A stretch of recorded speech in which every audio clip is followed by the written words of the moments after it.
کہ یہ تیسرا ہفتہ ہے مسلسل جو بھی ہم اخبار کی سرخیاں لیتے ہیں وہ سرخیاں لہو لہان ہیں.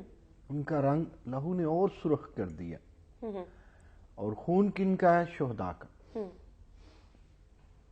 میں اپنی بات کا، اپنی ریکویسٹ کا، اپنی فریاد اور اپیل کا آغاز اس سے کروں گا کہ کیا یہ لہو اقوام متحدہ کو نظر نہیں آتا؟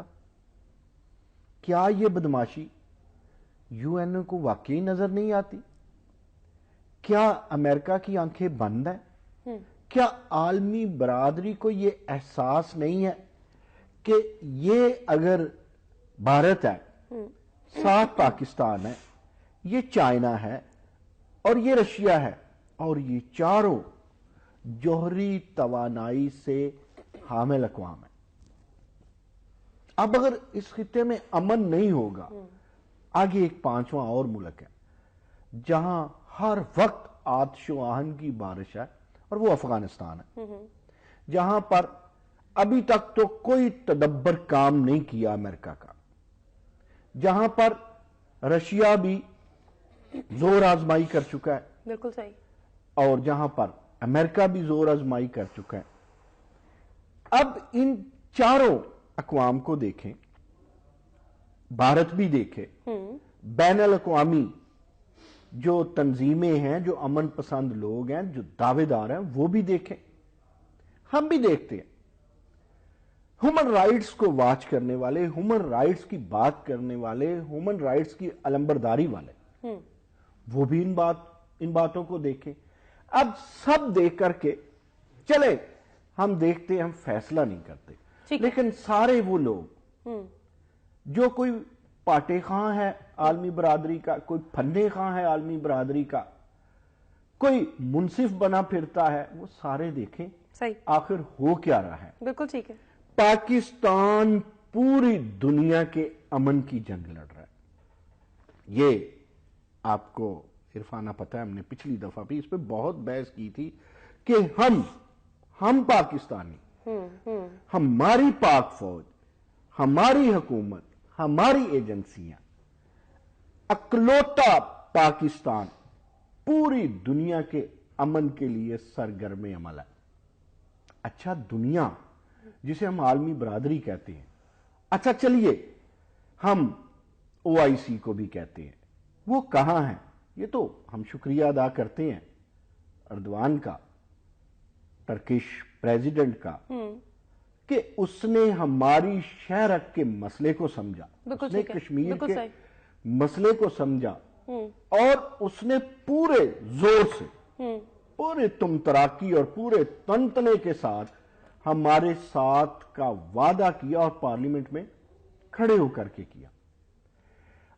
اب مجھے یہ بتائیے کہ اگر ٹرکی کے پاس چشم بینا ہے تو UN اندھا ہے، امریکہ اندھا ہے، پینٹاگون اندھی ہے، یا جو ایوان بالا اور ایوان زیری ہیں جسے امریکن کانگریس کہتے ہیں وہ اندھے ہیں؟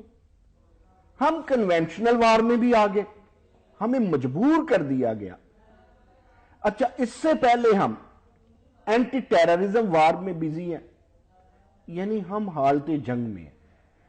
اب ہمارا اس قدر گلا دبایا جائے گا، اس قدر ظلم و ستم کیا جائے گا، مقبوضہ کشمیر کی ساری وادی کو لہو لہو کیا جائے گا، اس کی گلیوں میں معصوموں کے چیتھڑے اڑائے جائیں گے،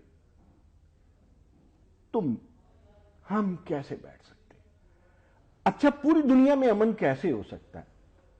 پھر میں کہتا ہوں، ایک تحریک ہے جو اپنی آزادی کے لیے استصواب رائے کے تھرو کشمیر چاہتا ہے. کیا یہ جرم ہے؟ کیا امن مانگنا جرم ہے؟ ایک آپ نے اپنے کالم میں ایک جملہ لکھا تھا، میں کوٹ کرنا چاہوں گی. نعیم مسعود صاحب، آپ نے یہ کہا تھا کہ پاکستان وہ ملک ہے جو پوری دنیا کے امن کے لیے اکیلا لڑ رہا ہے. اب بھارت کے حوالے سے اگر بات کی جائے تو کیا آپ کو نہیں لگتا ہے کہ پاکستان جو پوری دنیا کے امن کے لیے اکیلا لڑ رہا ہے، بھارت اکیلا ہی پوری دنیا کا امن خراب کرنے کے در پہ ہے؟ مجھے ایسا ہی لگتا ہے عرفانہ. مجھے لگتا ہے کہ جیسے وہ جو ایک ٹرائکا ہے، بدماش ٹرائکا، جس میں امریکن سی آئی اے ہے، جس میں را ہے، جس میں موساد ہے، اس نے یہ ٹھیکہ انڈیا کو دے دیا صحیح کہ تو جا، تو خون خرابہ کر، ٹھیک ہے تو جا، تو پاگل پن کا مظاہرہ کر، تو جا، تو بدماشی کا مظاہرہ کر. اور وہ نہیں سمجھتے کیا وہ پھر میں کہوں گا، مجھے پتا ہے یہ نازیبا الفاظ ہے، لیکن عرفانہ مجھے بتائیے، جب کسی کی بہن کاٹی جائے گی، جب کسی کا بھائی مارا جائے گا، جب کسی کی ماں بیوہ ہوگی، وہ چوڑیاں پہن کے بیٹھ جائے گا کیا؟ بالکل ٹھیک ہے، بالکل صحیح. اچھا وہ انصاف بھی نہ مانگے، وہ جواب بھی نہ دے، وہ کرفیو کا سامنا بھی کرے، وہ گولی کا سامنا بھی کرے، وہ بارود کا سامنا بھی کرے، وہ ہٹ درمی کا سامنا بھی کرے، وہ مکاری کا سامنا بھی کرے. اچھا آپ اسے راستہ ہی نہیں دے رہے، صحیح. تو مجھے بتائیے وہ پھٹے گا، اور جب وہ پھٹے گا پھر چنگاریاں نکلیں گی، اور وہ چنگاریاں ارد گرد بھی جائیں گی. بالکل ٹھیک. یہ بڑی اہم بات ہے. اب دیکھیں پاک فوج کو اس کے صبر کا امتحان لیا جا رہا ہے، اس کے پروفیشنلزم کا امتحان لیا جا رہا ہے. بالکل ٹھیک ہے. کس کو نہیں پتا کہ Pakistan army one of the best army ہے ٹھیک ہے. دنیا میں. صحیح. اب کیا یہ ہمارا دا بیسٹ ہونا دیکھنا چاہتے ہیں؟ اچھا اگر یہ دیکھنا چاہتے ہیں تو اس کا فائدہ کس کو ہوگا؟ بھارت کیوں نہیں یہ یاد رکھتا کہ اس کا فائدہ اگر ماضی میں کسی رشیا اور امریکہ کو ہوا ہے، اب تو وہ بائی